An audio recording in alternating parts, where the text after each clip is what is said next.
사랑하는 성도 여러분, 주님의 사랑 안에 평안하셨는지요? 이 시간은 예수님의 순전하셨던 모습을 통해 우리도 어떻게 해야 순전한 사람이 될 수 있는지 살펴보고자 합니다.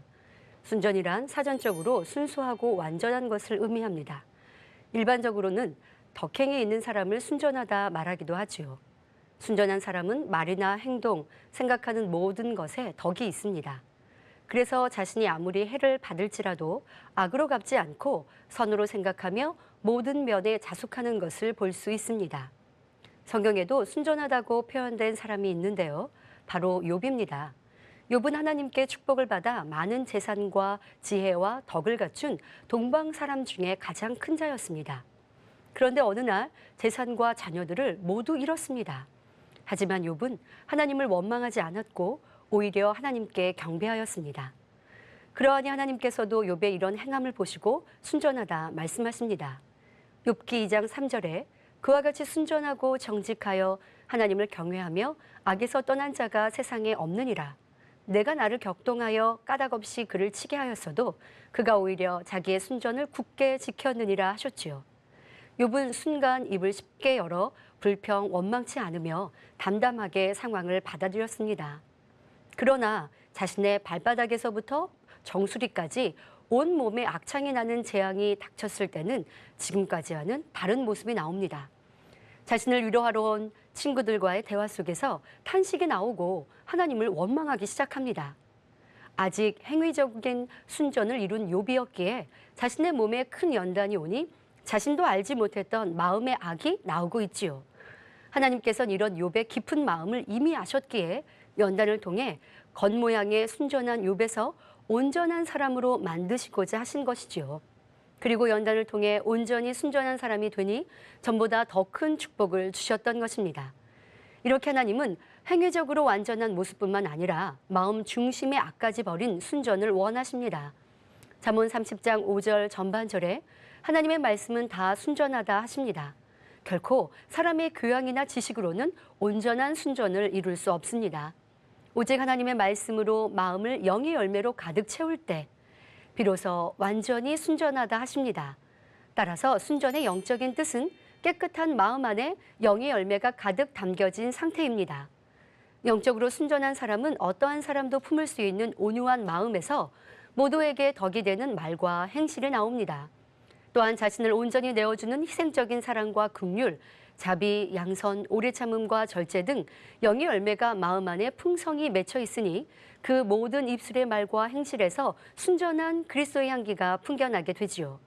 이처럼 하나님께서는 우리가 순수함과 완전함을 모두 갖추기를 원하십니다. 엘리야, 에녹, 아브라함, 모세와 같은 분들이 바로 순수함과 완전함을 두루 갖춘 분들이시지요. 그런데 이분들보다 더 순전하신 분이 계십니다. 바로 우리 주 예수님이십니다. 예수님의 순전함을 함축적으로 표현한 구절이 오늘 본문 말씀입니다. 지금부터 본문 말씀을 중심으로 예수님의 순전함을 말씀드릴 때 마음에 온전히 양식 삼아 순전한 주님의 신부들로 나오시길 기원드립니다. 마태복음 12장 18절부터 21절에 보라 나의 택한 족 곧 내 마음에 기뻐하는 바 나의 사랑하는 자로다. 내가 내 성령을 줄 터이니 그가 심판을 이방에 알게 하리라. 그가 다투지도 아니하며 들레지도 아니하리니 아무도 길에서 그 소리를 듣지 못하리라. 상한 갈대를 꺾지 아니하며 꺼져가는 심지를 끄지 아니하기를 심판하여 이길 때까지 하리니 또한 이방들이 그 이름을 바라리라 함을 이루려 하심이니라. 먼저 순전하신 예수님은 다투지 않으셨습니다.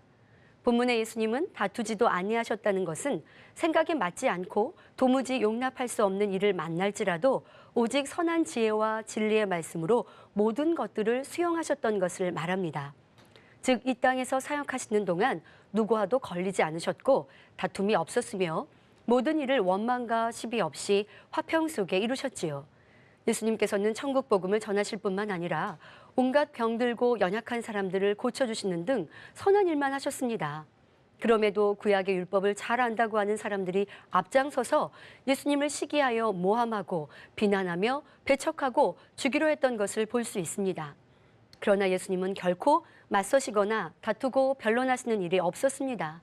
오직 그들이 하나님의 참뜻을 깨달을 수 있도록 선하고 지혜로운 말씀을 일러주실 뿐이었지요. 예를 들어 예수님께서는 가늠하다 현장에서 잡혀온 여자를 구하고 용서해 주셨습니다. 돌로 쳐서 죽이려는 군중들에게 너희 중에 죄 없는 자가 먼저 돌로 치라 하시며 땅에 그들의 죄를 쓰시니 양심의 가책을 받은 사람들이 다 물러갔지요. 참 선하시며 지혜로우신 모습입니다. 그들을 보시며 직접 죄성을 낱낱이 지적하여 부끄럽게 하실 수 있으시나 그리하지 않으셨습니다.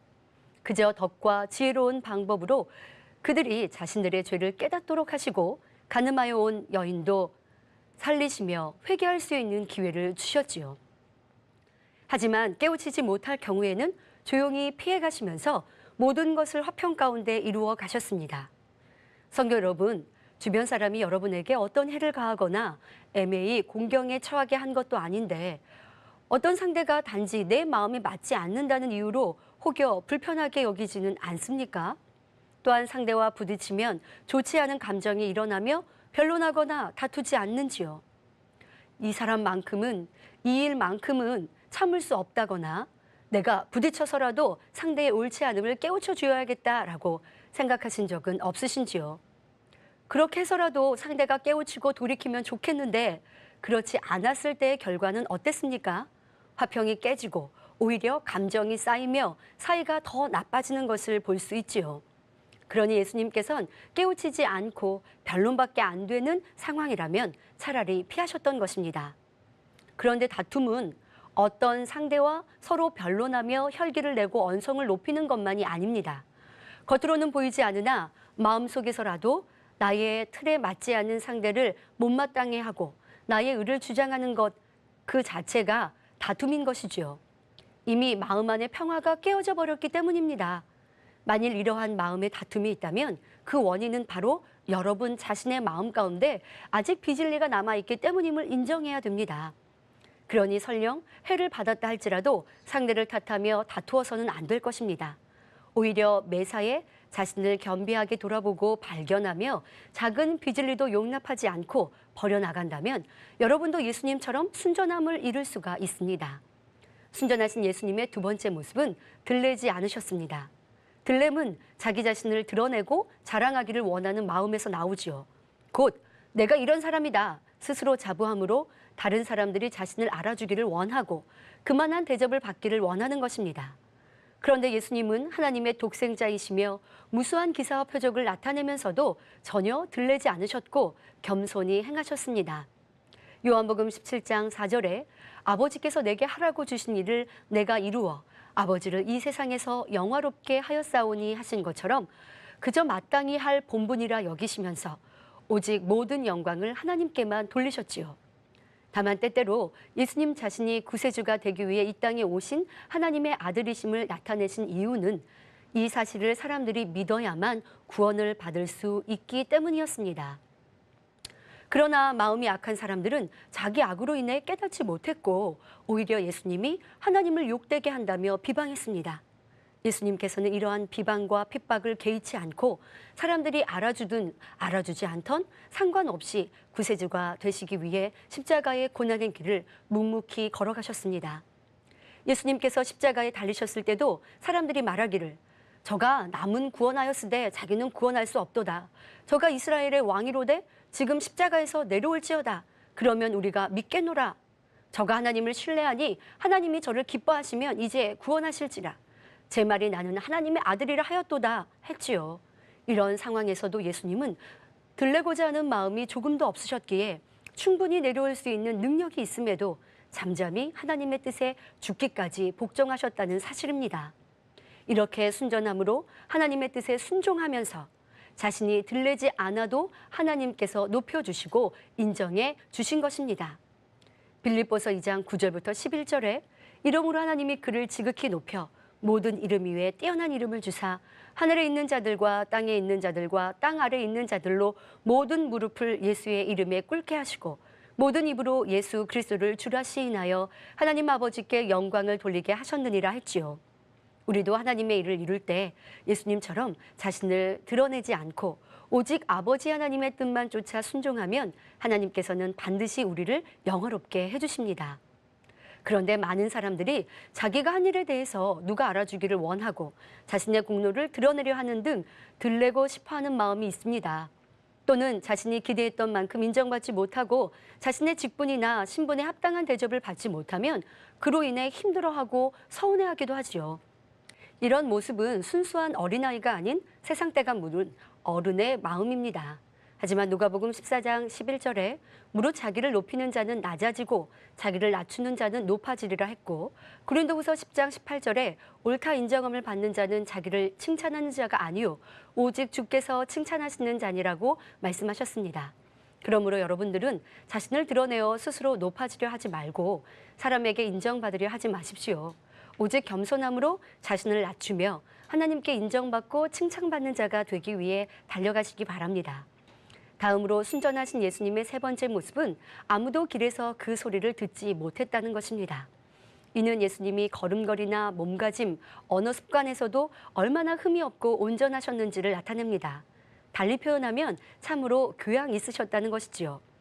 앞서 순전의 영적인 뜻은 깨끗한 마음 안에 영의 열매가 가득 담겨진 상태라고 말씀드렸습니다. 이렇게 순수하고 완전한 마음을 가진 사람은 반드시 교양 있는 언행이 나옵니다. 사람의 마음과 성품에 따라 걸음걸이나 몸가짐, 말의 영향을 받기 때문입니다. 예를 들어 성격이 급한 사람은 걸음걸이가 대체로 빠르고 온유한 사람은 조용히 천천히 걷는 경우가 많은 편이지요. 그런데 겉으로 보이는 외모나 행동은 반듯하고 교양 있어 보이지만 막상 대화를 해보면 실망스러운 경우도 있습니다. 말하는 것을 들어보니 그 사람의 인격이 좋지 않음을 알게 되는 것이죠. 이처럼 입에서 나오는 말은 바로 그 사람의 마음과 직결됩니다. 그래서 야고보서 3장 2절에 우리가 다 실수가 많으니 만일 말에 실수가 없는 자면 곧 온전한 사람이라. 능히 온몸도 근래에 씌우리라 하셨고, 에베소서 4장 29절에 무릇 더러운 말은 너희 입 밖에도 내지 말고 오직 덕을 세우는 데 소용되는 대로 선한 말을 하여 듣는 자들에게 은혜를 끼치게 하라 하셨지요. 따라서 입술에 비진리의 말이나 세상적인 말들은 하지 말아야겠습니다.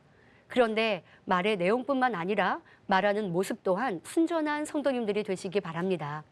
예를 들어 꼭 비질레 말은 아니라 해도 불필요한 말을 많이 한다거나 어떤 상황에서 깊이 생각지 않고 즉흥적으로 말을 내는 사람들이 있지요.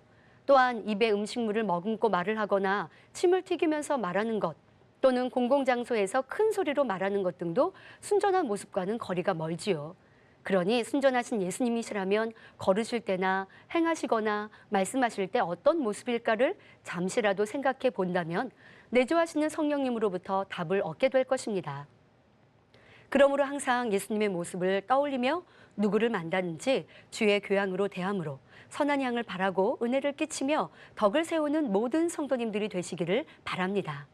순전하신 예수님의 네 번째 모습은 상한 갈대를 꺾지 않으신 것입니다. 사람들은 보통 식물의 잎이 상하면 보기에 좋지 않기 때문에 잘라내거나 가지 자체를 쳐버립니다. 사람들과의 관계 속에서도, 즉 부부나 부모 자녀 간 또는 직장 동료 간, 교회 안에서도 자신의 마음을 상하게 하거나 자기 유익, 자기 생각에 맞지 않으면 외면하거나 꺾어버리는 것을 볼 수 있습니다. 그로 인해 다툼이 일어나고 분리되며 원수를 맺고 각박해지는 것이지요. 그러나 예수님의 마음은 상한 갈대라 하더라도 꺾으려 하신 것이 아니라 살리려 하셨습니다. 여기서 상한 갈대란 악한 세상에서 세파에 시달리고 마음의 상처를 받아 그 심령이 상한 사람들을 가리킵니다. 예수님께서는 심령이 상하고 병든 불쌍한 영혼들을 외면하시지 않고 끝까지 그들을 사랑하시고 구원하셨던 것입니다. 요한복음 4장을 보면 예수님께서 사마리아의 수가라는 동네의 우물가에서 한 여인을 만나시는 장면이 나옵니다. 남편을 불러오라는 예수님의 말에 이 여인은 남편이 없다고 대답합니다. 이에 대해 예수님은 내가 남편 5이 있었으나 지금 있는 자는 내 남편이 아니니 내 말이 참되도다 말씀하셨지요. 예수님은 여러 남자에게 배신당하고 버림받으며 가진 풍파를 다 겪었으나 지금도 결코 행복하지 못한 이 여인의 과거와 현재를 이미 다 아신 것입니다. 때문에 이 여인이 죄악된 세상에 살면서 마음이 많이 찢기고 상한 것을 긍휼히 여기시며 그 상처난 마음을 어루만져 주셨습니다. 늘 사랑에 주리고 갈급한 심히 상한 갈대였던 이 여인의 심령에 영원히 목마르지 않는 영생수를 부어주셨지요. 또한 마태복음 9장에는 예수님께서 세리 마태의 집에서 식사하시는 장면이 나옵니다. 그 당시 이스라엘은 로마의 압제하에 있었기에 세금을 거두는 세리들은 백성들로부터 많은 미움과 멸시를 받았지요. 그러니 세리들은 그들 나름대로 서름도 쌓이고 마음의 상처도 많이 받았을 것입니다. 그리고 이런 상처난 마음으로부터 때로는 울분을 이기지 못하여 백성들에게 더 강압적으로 세금을 거두는 일도 있었을 것입니다. 하지만 예수님께서는 죄악된 그들의 겉모습을 인해 그들을 멀리하신 것이 아니라 그러한 행동이 나올 수밖에 없는 그들의 찢기고 상처난 마음을 고쳐주기를 원하셨습니다. 그런데 이러한 예수님을 향해 악한 사람들은 먹기를 탐하고 포도주를 즐기는 사람이요 세리와 죄인의 친구로다 하며 비방하기도 했습니다. 이에 예수님께서 마태복음 9장 12절부터 13절에 건강한 자에게는 의원이 쓸데없고 병든 자에게라야 쓸데있느니라. 너희는 가서 내가 긍휼을 원하고 제사를 원치 아니하노라 하신 뜻이 무엇인지 배우라. 내가 의인을 부르러 온 것이 아니요 죄인을 부르러 왔노라 하시니라 하고 깨우침을 주셨습니다. 이렇게 다른 사람의 비난에 게을치 않으시고 오직 선과 사랑만 베푸셨으며 비난하는 자든 상한 영혼이든 한 영혼이라도 더 구원에 이르게 하려 하신 것을 볼 수 있습니다. 그러므로 예수님의 순전한 모습을 담기 원하는 우리는 어떻게 해야 할까요? 부족하고 나약하며 힘이 없어 나에게 아무 유익도 줄 수 없는 사람이라 할지라도 마음 중심으로 소중히 여기며 사랑으로 섬겨야겠습니다. 심지어 나에게 악을 행하고 괴롭히는 사람이라도 조금도 불편히 여기지 말고 싫어하지 않으면 물론 그 상한 마음까지 긍휼히 여기며 주님의 사랑으로 품어주어야 하겠습니다. 마지막으로 순전하신 예수님은 꺼져가는 심지를 끄지 않으셨습니다. 심지는 양초나 등잔에서 실이나 헝겊을 꼬아서 꽂고 불을 붙이는 부분입니다. 이런 심지가 꺼져간다면 불이 꺼져가고 있지만 아직 불씨는 남은 상태입니다. 잠언 13장 9절에 의인의 빛은 환하게 빛나고 악인의 등불은 꺼지느니라는 말씀처럼 성경에서는 영혼의 생명을 등불에 비유한 것을 볼 수가 있습니다. 따라서 꺼져가는 심지란 마음이 심히 악으로 물들어 영혼의 등불이 꺼져가고 있는 사람으로 가능성이 없고 모든 것이 포기 상태에 이른 사람을 의미하지요. 어찌하면 예수님을 잡아 죽일까를 궁리하고 예수 믿는 사람들을 핍박했던 사람들이 이에 속합니다. 꺼져가는 심지는 불이 약하여 기름을 완전히 연소시키지 못하므로 매캐하고 검은 연기를 내어 주변을 해롭게 하지요. 보통 이런 경우 더 이상 나쁜 연기가 나지 않도록 심지의 불을 완전히 끕니다. 그런데 예수님께서는 그러지 않으셨습니다. 자기 악으로 인해 스스로 꺼져가는 심지와 같은 사람들이 예수님에게 해를 가하려 해도 그들을 결코 저주하지 않았고 그들이 멸망당하기를 원치 않으셨습니다. 따라서 꺼져가는 심지를 끄지 않으신다는 것은 아무리 악한 사람이라 할지라도 다시금 불을 피울 수 있는 조그만 불씨만 남아있으면 즉 주님을 구세주로 영접할 수 있는 양심이 조금이라도 있다면 포기하지 않으신다는 뜻입니다. 예수님께서는 어떻게든지 살려낼 수 있는 방법을 모색하셨으며 그들이 죄에서 회개하고 돌이킬 수 있도록 말씀으로 가르치셨던 것을 볼 수 있습니다.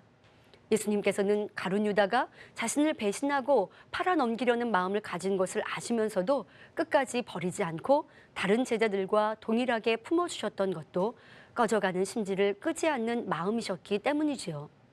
어찌하든 그가 깨달을 수 있도록 말씀하셨지만 결국 예수님은 가룟 유다에 의해 팔려 십자가 고난을 받으시고 죽임을 당하셔야 했습니다. 하지만 그 길이 결국 죄로 인해 죽을 수밖에 없는 온 인류를 구원하기 위한 섭리를 이루는 길이었습니다. 그 섭리를 깨우칠 수 없었던 많은 사람들이 메시아인 예수님을 알아보지 못하고 오히려 자신의 유익에 맞지 않으니 죄인으로 몰아 십자가에 못 박히게 하였지요. 그것도 부족하여 십자가에 달려 고통 당하고 있는 예수님을 조롱하고 비웃었습니다. 그러나 그런 그들을 향해서도 주님은 어떤 원망도 미움도 없었습니다. 오히려 예수님은 그들을 대신하여 용서의 간구를 올리셨지요. 도무지 가능성이라고는 찾아볼 수 없는 너무나 악한 그들이었지만 예수님께서는 끝까지 포기하지 않으셨던 것입니다. 요한복음 13장 1절에 예수께서 자기가 세상을 떠나 아버지께로 돌아가실 때가 이른 줄 아시고 세상에 있는 자기 사람들을 사랑하시되 끝까지 사랑하시니라 하셨지요. 사실은 이 세상의 모든 사람들이 상한 갈대와 같고 꺼져가는 심지와 같지만 예수님께서는 모든 영혼이 복된 삶을 살 수 있도록 영생의 길을 여셨던 것입니다. 그런데 혹 여러분은 스스로 포기해버렸거나 식어진 관계는 없는지요? 부모, 자녀, 형제, 부부간에든 각각 모든 사람에 대하여 자신이 수용해 줄 수 있는 한도를 넘어섰을 때 포기하며 그 심지를 끄는 경우를 볼 수 있습니다. 그러나 우리는 예수님께 배운 대로 끝까지 오래 참는 영적인 사랑으로 작은 불씨라도 살려 온전한 구원에 이르게 하고 또한 더불어 좋은 천국에 함께 갈 수 있는 아름다운 사람들이 되어야겠습니다. 사랑하는 성도 여러분, 예수님께서는 이처럼 상한 갈대를 꺾지 않으시고 꺼져가는 심지를 끄지 않으시기를 심판하여 이길 때까지 하신다 했습니다. 심판하여 이길 때까지라는 것은 십자가에 달려 죽으시고 부활하시기까지 구속의 은혜로 말미암아 이김을 주신 모든 과정을 말합니다. 여기서 심판에는 여러 가지 의미가 담겨 있지요. 먼저는 인간 경작이 모두 마친 후에 임하는 심판, 백보자 대심판으로 모든 사람은 이 땅에서 행한 대로 심판을 받게 됩니다. 그런데 아버지 하나님께서는 이 심판에서 한 사람도 멸망치 않기를 원하십니다. 요한복음 3장 17절부터 18절에 하나님이 그 아들을 세상에 보내신 것은 세상을 심판하려 하심이 아니요 저로 즉 예수로 말미암아 세상이 구원을 받게 하려 하심이라. 저를 믿는 자는 심판을 받지 아니하는 것이요 믿지 아니하는 자는 하나님의 독생자의 이름을 믿지 아니함으로 벌써 심판을 받은 것이니라 하셨지요. 즉 최종 심판을 받는 것뿐만 아니라 이 땅에서도 예수 그리스도를 믿느냐 믿지 않느냐로 이미 심판을 받는다는 사실입니다. 좀 더 구체적으로 말씀드리면 예수 그리스도를 믿고 성령을 받는 순간부터 심판이 시작되는 것이지요. 성령을 받으면 죽었던 영이 살아나서 하나님의 자녀가 되고 영생할 수 있지만 그렇지 않은 사람은 계속 죄의 종으로 살다가 이 땅에 생명이 닿으면 결국 지옥에 떨어지게 됩니다. 요한복음 16장 8절에 성령에 대하여 그가 와서 죄에 대하여 의에 대하여 심판에 대하여 세상을 책망하시리라 말씀하셨지요. 이처럼 성령께서는 믿는 사람들의 마음에 내주하셔서 그 영혼이 천국에 안전하게 이를 때까지 늘 깨우쳐 주시고 주관하셔서 진리 가운데로 인도하시며 또한 연약함을 도와주시는 역할을 하십니다. 하지만 한번 성령을 받았다 해도 심히 죄를 범하고 회개의 영이 오지 않아 성령이 소멸되어 가는 경우도 있지요. 그러나 완전히 성령이 소멸된 것이 아니라 불씨처럼 조금이라도 남아있다면 아버지 하나님께서는 끝까지 포기하지 않으십니다. 회개하고 소생하여 온전한 구원에 이르기까지 붙드시고 무수히 기회를 주시는 것이지요. 물론 이렇게 기회를 주셔도 그 기회를 잡지 않고 회개치 않으면 결국 꺼져버리겠지만 하나님께서는 최후까지 너는 안 되니 포기하겠다 하시지 않습니다. 심판하여 이길 때까지라는 말씀에는 바로 이러한 의미도 담겨 있는 것입니다. 이뿐 아니라 주를 믿지 않는 사람들이 아무리 죄악 가운데 살며 하나님을 대적한다 해도 주님께서는 그가 마음을 열 수 있도록 계속해서 마음 문을 두드리신다는 의미도 담겨 있지요. 언제까지 두드리실까요? 그가 예수 그리스도를 영접하여 성령을 받음으로 죄의 종에서 하나님의 자녀로 거듭나 하늘나라 생명책에 그 이름이 기록될 때까지 계속해서 마음 문을 두드리시는 것입니다. 이렇게 놀라운 사랑을 받은 여러분도 순전하신 예수님의 마음을 닮아 죽어가는 영혼들에게 생명을 얻게 하고 아무 소망이 없는 사람들에게 구원의 참 소망을 줄 수 있는 복된 성도님들이 되시길 바랍니다. 사랑하는 성도 여러분, 이렇게 순전한 사람이 되면 아버지 하나님께서 이 땅에서도 많은 축복을 주십니다. 아브라함도 순전한 사람이었기에 아버지 하나님께 많은 사랑을 받았지요. 그는 아무에게도 해를 끼치지 않았고 양보하며 섬기고 모든 것을 선으로 행했습니다. 아브라함과 조카 롯의 소유가 많아지므로 그들의 목자 사이에 다툼이 생기자 아브라함은 조카에게 먼저 좋은 땅을 선택할 수 있도록 양보하였습니다. 자기 유익을 쫓아 더 좋은 쪽을 택한 롯에게 서운해하지도 않습니다. 오히려 롯이 포로로 잡혀지자 위험을 무릅쓰고 2번이나 구해주었습니다. 또 아내 사라와 첩인 하갈 사이의 문제도 항상 선으로 해결하며 정도를 쫓았지요. 아브라함은 이처럼 다투거나 들레는 일 없이 모든 것을 양보하며 살았지만 오히려 큰 축복을 받아 부요하였던 것입니다. 순전한 마음으로 행하니 하나님께서 기뻐하심으로 믿음의 조상이 되게 하셨고 복의 근원으로서 사람이 받을 수 있는 모든 복을 누리게 하셨으며 하나님의 벗이라는 영광스러운 칭호를 주셨습니다. 이렇게 아버지 하나님께서는 하나님의 자녀들이 참으로 흠이 없고 순전하길 원하십니다. 빌립보서 2장 15절에 너희가 흠이 없고 순전하여 어그러지고 거스리는 세대 가운데서 하나님의 흠 없는 자녀로 세상에서 그들 가운데 빛들로 나타내라 하시지요. 오늘은 우리가 닮아가야 할 순전하신 예수님의 모습에 대해 살펴보았습니다. 예수님은 다투지도 들레지도 않으셨고 아무도 길에서 그 소리를 듣지 못하였으며 상한 갈대를 꺾지 않고 꺼져가는 심지를 끄지 않으셨지요. 그런데 이처럼 순전한 예수님의 모습은 결국 지극한 선과 겸손함 그리고 영적인 사랑으로 가득한 내면으로부터 나와진 것임을 알 수 있습니다. 사랑하는 시청자 여러분도 항상 주님의 마음으로 말하고 행하심으로 아가서 4장 7절의 말씀과 같이 신랑 되신 주님으로부터 나의 사랑 너는 순전히 어여뻐서 아무 흠이 없구나라는 칭찬을 받으시길 기원드립니다. 말씀 참고하시면서 함께 기도하시겠습니다. 좋으신 아버지 하나님, 오늘은 순전하신 주님의 모습을 살펴보았습니다. 상한 갈대와 같고 꺼져가는 심지와 같았던 우리를 끝까지 포기하지 않고 사랑으로 품어주셨기에 우리가 구원에 이르렀습니다. 그러한 주님의 사랑을 우리 마음에 담고 우리도 주변의 모든 사람들에 대하여 우리 참고 기다리는 주님의 사랑 또한 주님의 덕과 온유하심 그 아름다우신 행함을 닮아감으로 온전한 순전의 사람들로 나오게 하여 주옵소서. 그리함으로 아버지 하나님께서 예비하신 놀라운 축복을 받는 복된 성도님들로 축복하여 주옵소서. 감사하고 우리 주 예수 그리스도 이름으로 기도하옵나이다. 아멘. 따라서 순전의 영적인 뜻은 깨끗한 마음 안에 영의 열매가 가득 담겨진 상태입니다. 영적으로 순전한 사람은 어떠한 사람도 품을 수 있는 온유한 마음에서 모두에게 덕이 되는 말과 행실이 나옵니다.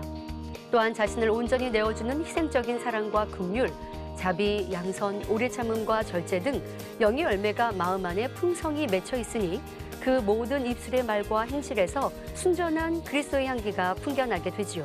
놀라운 사랑을 받은 여러분도 순전하신 예수님의 마음을 닮아 죽어가는 영혼들에게 생명을 얻게 하고 아무 소망이 없는 사람들에게 구원의 참 소망을 줄 수 있는 복된 성도님들이 되시길 바랍니다.